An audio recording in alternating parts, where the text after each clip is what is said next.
Y es el último lugar donde la naturaleza sigue escribiendo las reglas de la vida existiera realmente.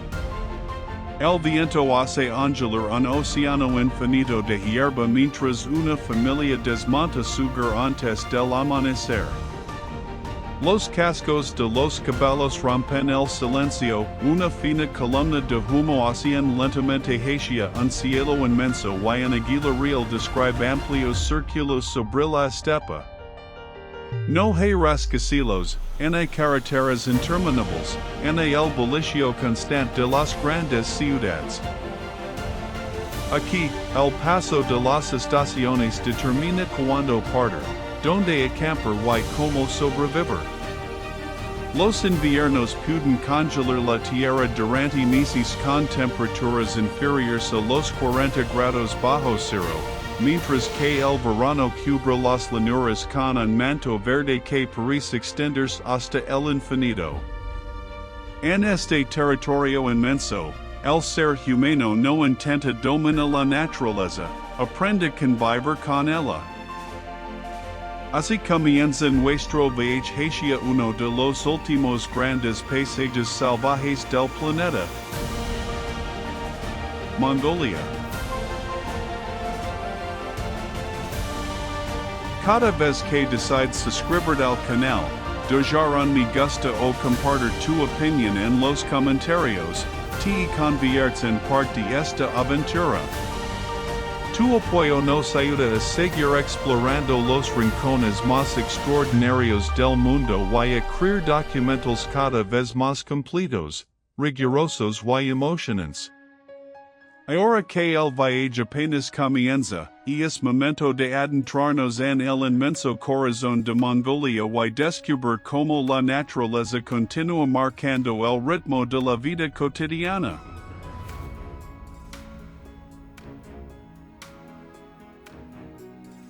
Mongolia ocupa uno de los territorios más extensos del planeta y, al mismo tiempo, posee una de las densidades de población más bajas del mundo. Entre las interminables estepas, el desierto del Gobi, las montañas Altai, los bosques del norte y los lagos cristalinos, millones de hectáreas permanecen prácticamente intactas. Cerca de un tercio de la población mantiene, total o parcialmente, un estilo de vida nómada basado en la ganadería. Mientras gran parte del mundo aceleró el ritmo de la modernidad, aquí muchas familias continúan desplazándose con las estaciones, viviendo en hogares desmontables y dependiendo del conocimiento acumulado durante siglos. ¿Qué ha permitido que esta forma de vida sobreviva hasta nuestros días?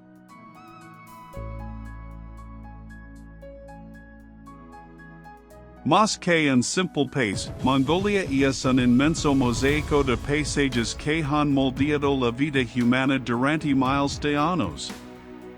En el oeste, las montañas Altai elevan sus cumbres nevadas por encima de los 4.000 metros, alimentando ríos que recorren las estepas. Al sur, el desierto del Gobi sorprende con dunas, canones y fósiles de dinosaurios ocultos bajo un terreno aparentemente vacío. Hacia el norte aparecen los bosques de taiga y el lago Kuzkul, conocido como el hermano menor del Baikal por contener una de las mayores reservas de agua dulce del planeta. Sobre esta geografía extrema nació una de las civilizaciones más influyentes de la historia. En el siglo XIII, Genghis Khan unificó las tribus nómadas y creó el mayor imperio contiguo jamás conocido. Las rutas comerciales, el intercambio cultural y la legendaria ruta de la seda transformaron Mongolia en un puente entre Oriente y Occidente. Aunque los imperios desaparecieron, la inmensidad de estas tierras continúa definiendo la identidad de quienes las habitan. Cuando el amanecer ilumina la estepa, la jornada comienza mucho antes de que el sol alcance el horizonte. Los caballos son reunidos, las ovejas y cabras salen a patar, mientras los yaks y camellos buscan alimento en regiones donde el clima cambia con una rapidez sorprendente. Muchas familias siguen viviendo en gers, viviendas circulares desmontables que pueden trasladarse varias veces al año para encontrar mejores pastos. Cada objeto dentro de la tienda tiene un lugar preciso y una función heredada durante generaciones. La hospitalidad sigue siendo uno de los pilares de la cultura mongola. Un visitante siempre recibe un cuenco de arroz, leche de yegua fermentada, o un té con leche caliente antes de cualquier conversación. Aquí, el tiempo no se mide por el tráfico ni por los relojes, sino por el movimiento del ganado, la llegada de las estaciones y el comportamiento de la naturaleza.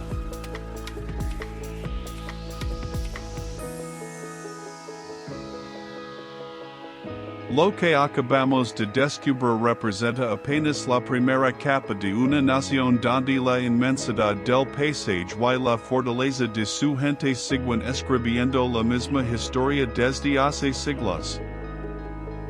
On nos esperan las dunas monumentales del Gobi, los cazadores con aguilas de las montañas Altai, el festival Natam, los monasterios budistas que sobrevivieron al paso del tiempo, los lagos cristalinos del norte y las remotas comunidades que continúan desplazándose por las estepas en busca de nuevos horizontes. En cada uno de estos lugares descubrimos cómo tradición, naturaleza y historia permanecen profundamente unidos, demostrando que Mongolia no es solo un país de grandes paisajes, sino una de las últimas regiones del planeta donde la vida todavía avanza al ritmo de la Tierra.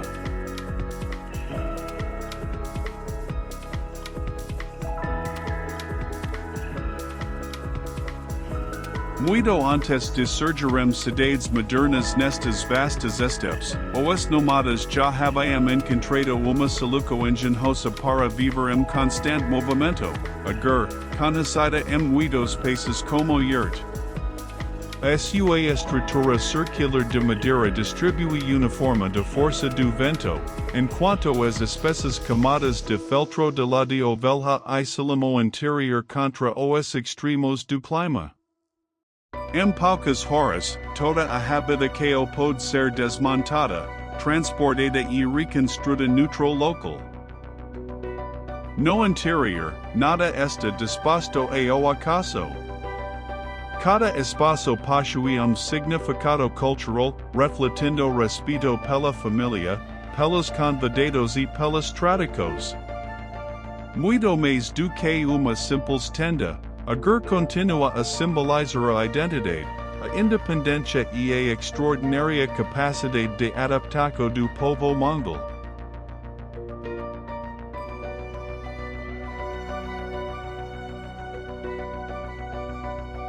Na Mongolia, sobreviver significa compreender dos climas mais rigorosos do planeta. O inverno pode prolongar-se durante mais de 6 meses, com temperaturas que descem abaixo dos 40 graus negativos, enquanto o verão, apesar de curto, pode trazer dias surpreendentemente quentes.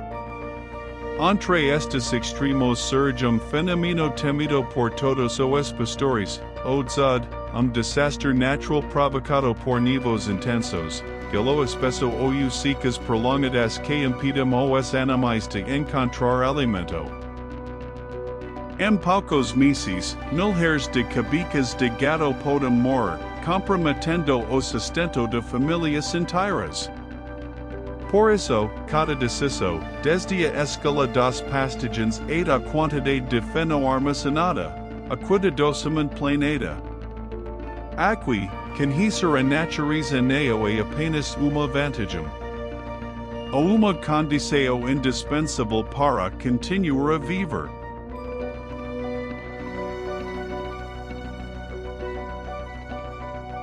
Nas vastas planícies de Mongolia, os animais representam muito mais do que riqueza. El Sawa base de sobrevivencia y de cultura. Os caballos acompañam os mongois desde a infancia y continuam a ser indispensáveis para percorrer grandes distancias. As ovelhas e cabras fornecem carne, leite, etc., dos produtos mais valiosos do país. Os iacs suportam o frio das regiões montanhosas, oferecendo força para o transporte e alimento para as famílias. No deserto do Gobi, os camelos bactrianos, como duas corcovas, conseguem atravessar paisagens áridas transportando cargas durante dias. Cada espécie possui papel específico dentro deste delicado equilíbrio entre o ser humano e a natureza, sistema que permanece praticamente inalterado há séculos e continua a definir a vida nas estepes mongóis.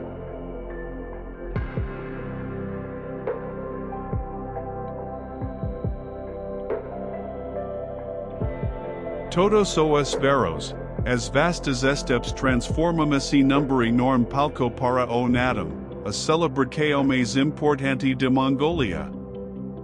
Conhecido como o Festival dos Três Jogos Viris, reúne competições de luta tradicional, corridas de cavalos e tiro com arco, práticas que aurora preparavam guerreiros para a batalha e que hoje preservam a memória de povo. Contudo, a cultura mongol vai muito além destes eventos.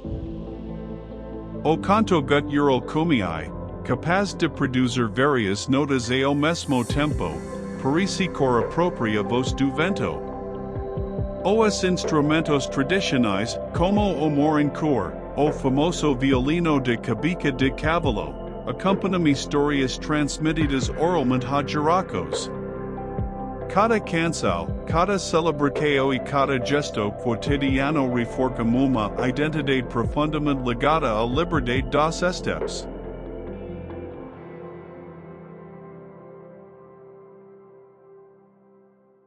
Número território onde o clima limita severamente a agricultura, a alimentação desenvolveu-se em torno daquilo que a natureza oferece durante todo o ano. A carne de carneiro, cabra, e cavalo ocupa lugar central na dieta, fornecendo a energia necessária para enfrentar os longos invernos. O leite transforma-se em dezenas de produtos diferentes, desde queijos secos até o arroz, a tradicional bebida fermentada produzida a partir de leite de água. Muitos alimentos são desidratados para resistir aos meses mais frios, enquanto grandes panelas fumegantes aquecem as famílias reunidas dentro de cada refeição que reflete séculos de adaptação a ambiente exigente, onde conservar alimentos sempre foi tão importante quanto produzi-los.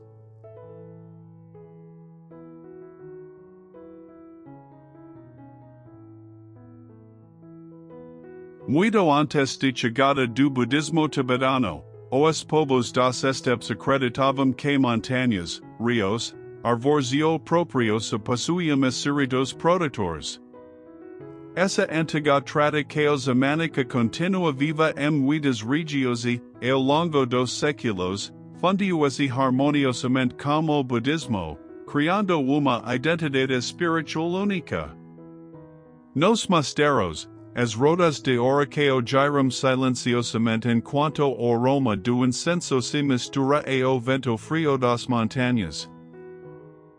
Em muitos locais sagrados, montículos de pedras conhecidos como ovo recebem fitas azuis e pequenas oferendas deixadas por viajantes em sinal de respeito ao eterno sul azul, tanguer, considerado símbolo de harmonia entre o ser humano, a terra e o universo.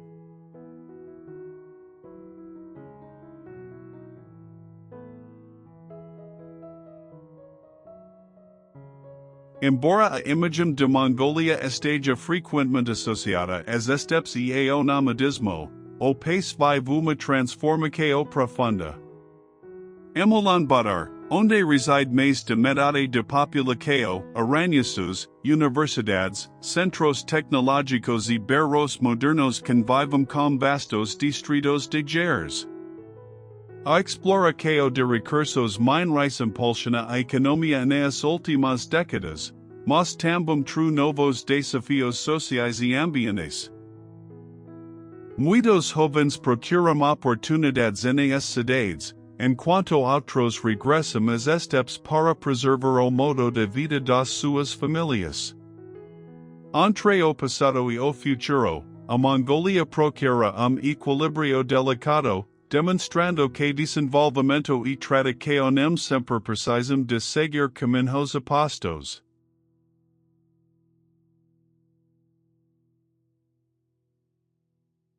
Quando o silêncio domina estas paisagens, percebe-se que a verdadeira protagonista continua a ser a natureza. Nas montanhas altas, o esquivo leopardo das neves percorre penhascos quase inacessíveis. Nas planícies abertas, a gazela da Mongolia forma uma das maiores migracos terrestres do planeta, enquanto lobos cinzentos seguem discretamente os rebanhos selvagens. O raro cavalo de Przewalski, considerado o último cavalo verdadeiramente selvagem do mundo, voltou a correr livremente graças a décadas de conservação. Nosso iguas reis planam aproveitando as correntes de ar, lembrando que, muito antes do homem ocupar estas terras, já existe aqui equilíbrio natural extraordinário que continua a desafiar o tempo.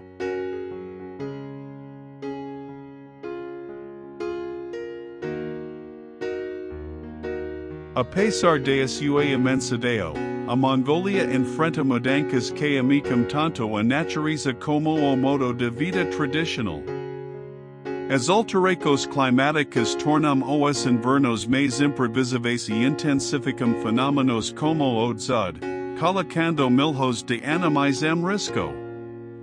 A desertificação avança lentamente sobre partes das estepes, enquanto a mineração e a rápida urbanização alteram paisagens preservadas durante séculos. Ao mesmo tempo, muitos jovens deixam o nomadismo em busca de novas oportunidades nas cidades. O grande desafio do país consiste em preservar uma herança cultural única sem deixar de acompanhar as transformações do mundo contemporâneo.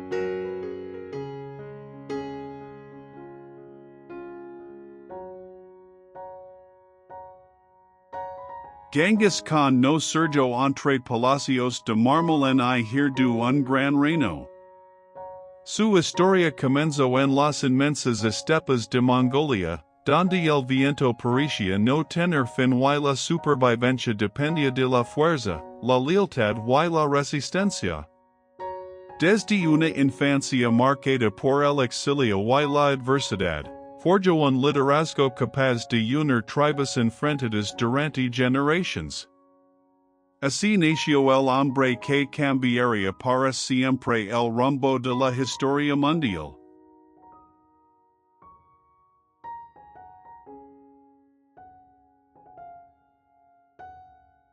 Mucho antes de conquistar territorios inmensos, Temujin, nombre original de Genghis Khan, tuvo que luchar por la supervivencia de su propia familia.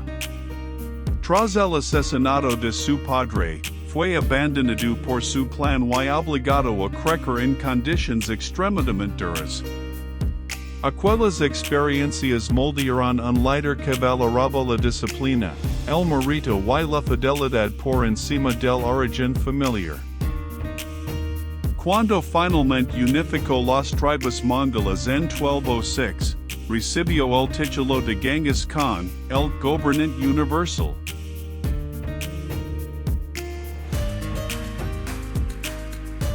Bajo su mando nació el mayor imperio contiguo de la historia. Sus ejércitos recorrían miles de kilómetros con una velocidad desconocida para la época, utilizando una estrategia basada en movilidad, inteligencia militar y comunicación eficiente. Desde las llanuras de Asia Central hasta las puertas de Europa Oriental, cada campana transformó fronteras y alteró el equilibrio político del mundo medieval. Más que un conquistador, Genghis Khan revolucionó la forma de hacer la guerra.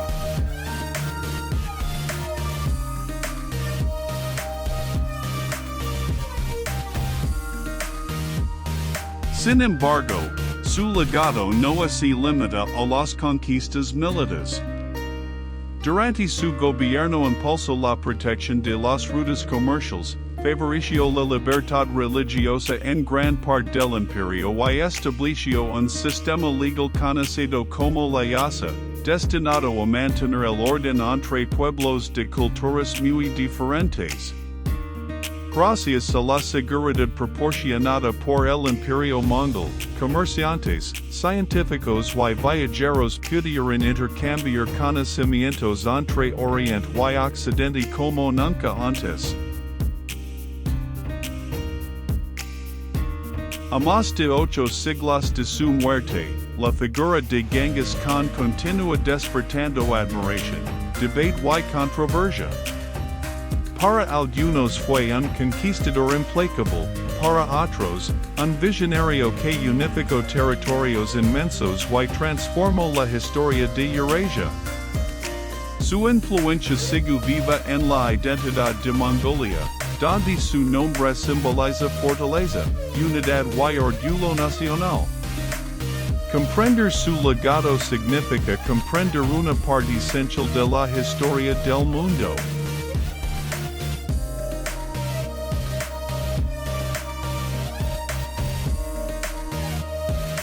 Karakoram emergió en el corazón de las inmensas estepas como la capital del mayor imperio contigua que el mundo haya conocido. Donde hoy reina el silencio, Antano resonaban las voces de mercaderes, embajadores y guerreros legados desde los confines de Asia y Europa. Entre murallas, templos y palacios, esta ciudad simbolizaba el extraordinario poder del Imperio Mongol, convirtiéndose en un punto de encuentro donde culturas, religiones y conocimientos fluyen sin descanso.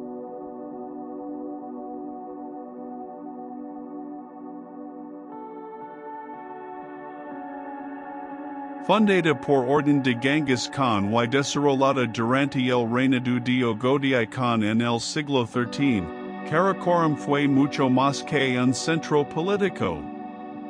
Situada estratégicamente cerca del Valle del Río Orgen, controlaba importantes rutas comerciales de la Ruta de la Seda.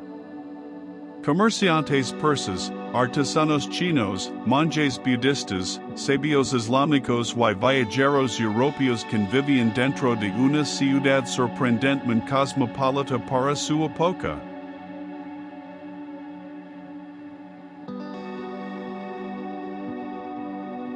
Las calles de Karakoram reflejaban la inmensa diversidad del Imperio Mongol. Mezquitas, templos budistas, iglesias cristianas nestorianas y santuarios tradicionales coexisten dentro de la misma ciudad, un ejemplo poco común de tolerancia religiosa en la Edad Media. Talleres metalúrgicos, mercados repletos de seda, especies y metals preciosos abastecen una economía dinámica impulsada por el comercio internacional. Aquí, Oriente y Occidente intercambiaban mucho más que mercancías. Comparten ideas, tecnologías y culturas.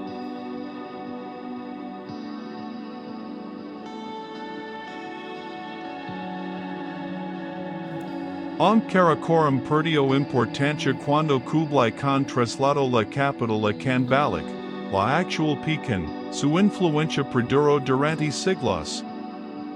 Sobre parte de sus antiguas ruinas se levantó posteriormente el monasterio de Erdenzu, considerado uno de los primeros monasterios budistas de Mongolia. Las excavaciones arqueológicas continúan revelando murales, hornos, sistemas hidráulicos y objetos que permiten reconstruir la grandeza de aquella legendaria ciudad imperial.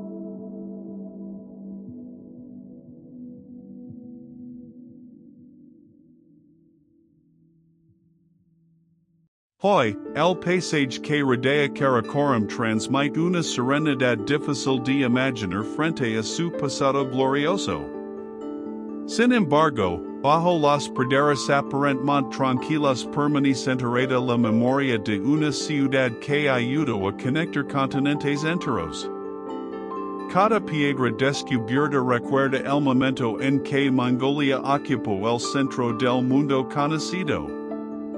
Explorar Karakoram es viajar al origen de un imperio cuya influencia transformó la historia, el comercio y la cultura de Eurasia.